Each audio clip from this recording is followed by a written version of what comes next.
वृंदावन के मीठे आनंद का अनुभव। वृंदावन की ब्रज भूमि में रहने वाला चंदन अपने माँ बाप का इकलौता बेटा था। दिन भर वो ब्रज की रज में लोटपोट होता रहता, अपने सखाओं के साथ अटखेलियां करता, सखाओं के साथ गैया चराने जाता।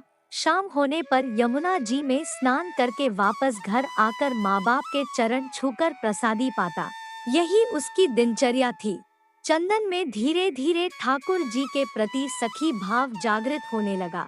अब वह ठाकुर जी की सखियों की तरह चलता, कभी कभी सर पर चुनरी ओढ़ता और कभी आंखों में काजल लगा लेता। एक दिन उसके मामा, जो कि बनारस शहर में रहने वाले थे, वृंदावन आए। जब उन्होंने चंदन को सखी भाव में देखा तो हैरान होकर चंदन की माँ से बोले कि चंदन तो आपका इकलौता बेटा है, इसको थोड़ा पढ़ा लिखा लो ताकि वह कुछ काबिल बन सके। चंदन के माता पिता उसके मामा की बात सुनकर सोचने लगे कि हाँ, कह तो यह ठीक ही रहा है, और उन्होंने चंदन को उसके मामा के साथ शहर में पढ़ने के लिए भेज दिया। शहर में पहले तो चंदन का मन नहीं लगा, लेकिन धीरे धीरे उसका मन वहाँ लग गया और बड़े अच्छे से पढ़ाई करने लगा। चंदन अब बड़ा होने लगा। चंदन चाहे शहर में रहकर वहाँ रच बस गया था, लेकिन उसके अंदर ब्रजरज का रस कूट कूट कर उसके प्रत्येक रोम रोम में बसा हुआ था, जो कि उसको कभी भी ब्रज से दूरी महसूस नहीं कराता था।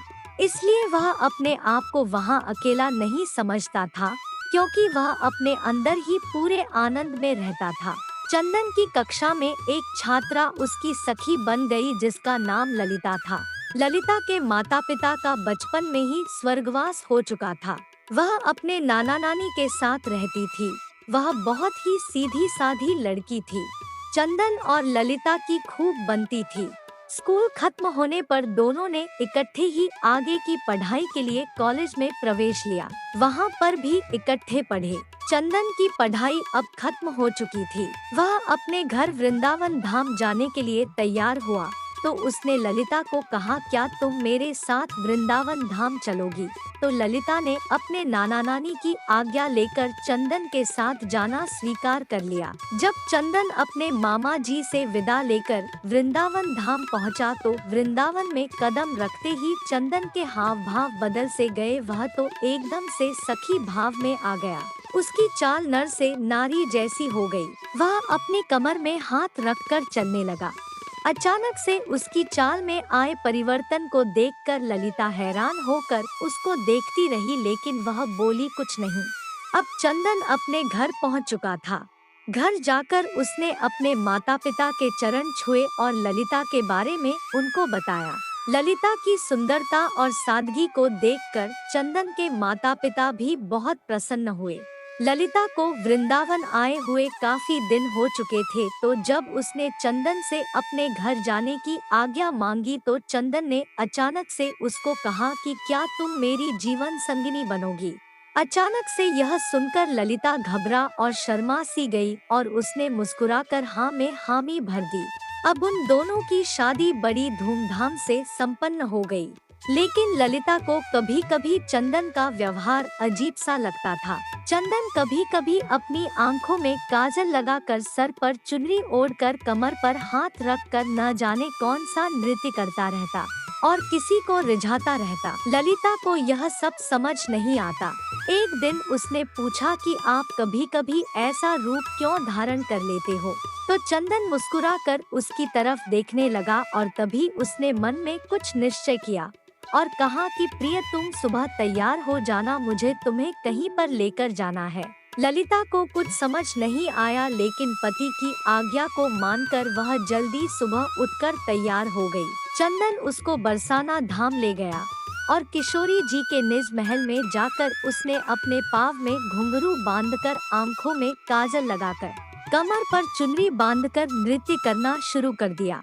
ललिता उसको देखकर हैरान हो रही थी कि अचानक से चंदन को क्या हो गया है।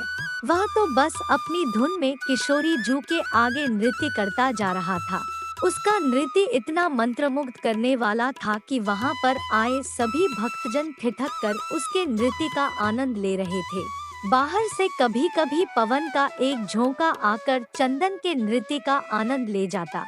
और कभी कभी सूरज की किरणें अंदर आकर चंदन के पैरों में बजते नूपुर से निकली राधे राधे की ध्वनि को सुनकर आनंदित हो जाती। जब चंदन थोड़ा शांत हुआ तो उसने ललिता को बताया कि यह हमारी लाडली सरकार है, इनको नमन करो। ललिता को तब भी कुछ समझ न आया, वह अभी भी असमंजस में थी, पर किशोरी जी को प्रणाम करके वह वापस वृंदावन आ गए। दूसरी ओर उसी शाम ठाकुर जी और किशोरी जी यमुना जी में नौका विहार करने के लिए निकले। नौका बहुत ही सुंदर तरीके से सजी हुई थी। नौका में चारों ओर कमल और मोगरे के फूल लगे हुए थे। नौका में ठाकुर जी और किशोरी जी आमने सामने बैठकर एक दूसरे के रूप रस का पान कर रहे थे और उनके पीछे बैठी एक सखी हाथ में पतवार को लिए नौका को चला रही थी। तभी अचानक से सखी के हाथ से पतवार छूटकर यमुना में चली गई और वो घबरा सी गई और घबराहट के कारण वह अपने पैरों के नाखून से नौका की भूमि को कुरेदने लगी। तभी अचानक से ठाकुर जी का ध्यान पीछे बैठी सखी पर पड़ा और बोले, अरे सखी, इतनी घबराई हुई क्यों हो? उसने हाथ जोड़कर बड़ी विनम्रता से कहा, कन्हैया, मेरी पतवार यमुना जी में गिर गई है।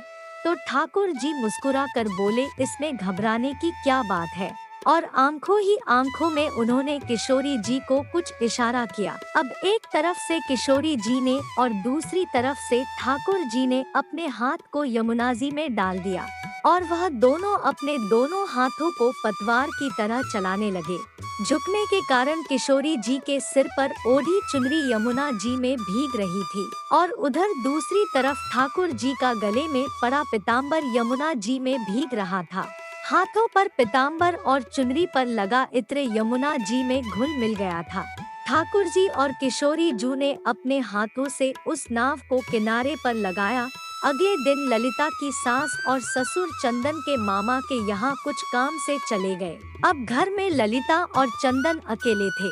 चंदन सुबह सुबह ही अपने काम पर चला गया और ललिता हाथ में मटकी को लेकर यमुना जी से जल भरकर ले आई। आज घर में कोई नहीं था, इसलिए जब ललिता ने मटकी में से जल को थोड़ा सा पिया तो उसमें इतनी सुंदर इत्र की खुशबू को महसूस करके वह बहुत प्रसन्नता से भर गई। धीरे धीरे उसने उस मटकी में से काफी जल पी लिया और जब थोड़ा सा जल शेष बचा तो उसका ध्यान मटकी में पड़ा तो वह क्या देखती है कि नौका में बैठकर विहार करते किशोरी जू और लाल जू नजर आ रहे हैं।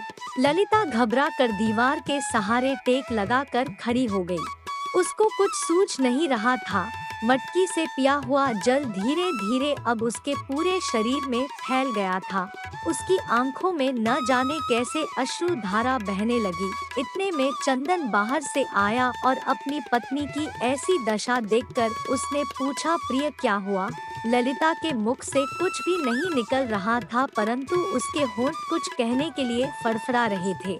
सांस जोर जोर से चल रही थी, आंखों की पलकें हिल भी नहीं रही थी। चंदन ने जब उसको झिंझोड़कर बार बार पूछा तो उसने मटकी की तरफ इशारा किया। चंदन ने जब मटकी की तरफ देखा तो उसको भी मटकी में ठाकुर जी और किशोरी जी की नौका विहार की छवि दिखाई दी और वह झूम झूम कर नाचने लगा और ललिता को पकड़कर उसने खींचकर जोर से अपने हृदय से लगा लिया और कहने लगा, अरे प्रिय, आज तुझे ब्रज ने स्वीकार कर लिया है। आज तुझे मेरे श्यामा श्याम जू ने स्वीकार कर लिया है। ललिता कुछ समझ नहीं पा रही थी और चंदन की तरफ देखी जा रही थी तो चंदन ने उसको समझाते हुए कहा कि तुम्हारे कोई पुण्य कर्म थे जो तुझे ब्रज में कदम रखने का सौभाग्य प्राप्त हुआ, लेकिन ब्रज में कदम रखकर जो तुम्हें सुख प्राप्त हो रहा था, लेकिन उस सुख को आनंद में बदलने के लिए तुझे किशोरी जी की आज्ञा की प्राप्ति जरूरी थी। इसलिए मैं तुझे बरसाना धाम ले गया था ताकि तुझे भी वहाँ पर किशोरी जी का आशीर्वाद प्राप्त हो। यह उन्हीं की कृपा प्राप्ति है जो आज तुम्हें ठाकुर जी और किशोरी जी के नौका विहार के दर्शन इस मटकी में प्राप्त हुए हैं, क्योंकि आज तुझे ठाकुर जी और किशोरी जी ने अपना लिया है। जो यमुना जी का जल धीरे धीरे उसके शरीर में प्रवेश हुआ था, वह ठाकुर और किशोरी जी की कृपा की छलनी से उसके पाप नीचे बैठ गए थे और अब उसके पुण्य कर्म ऊपर थे, इसलिए ललिता को इस आनंद की प्राप्ति हो चुकी थी। ब्रज में तो हर कोई आता जाता रहता है और उसको सुख की प्राप्ति होती रहती है, लेकिन जिस पर ठाकुर जी व किशोरी जी की कृपा हो उसको सुख के साथ साथ ठाकुर जी के आनंद की भी प्राप्ति होती है। इसलिए हमें ठाकुर जी के मीठे आनंद को अपने रोम रोम में प्रवेश करा के उस आनंद से प्राप्त प्रेम की मृगतृष्णा को इतना बढ़ाएं कि वह प्रेम आंखों में निकलने वाले नमकीन अश्रुओं के द्वारा बहकर ठाकुर जी और किशोरी जी की मीठी कृपा से सरोबार हो सके। तो सभी भक्तगण प्रेम से बोलो Radhe Radhe. Hello guys, thank you so much for watching. आपको स्टोरी कैसी लगी कमेंट करके ज़रूर बताएं और वीडियो को लाइक और चैनल को सब्सक्राइब करना ना भूलें।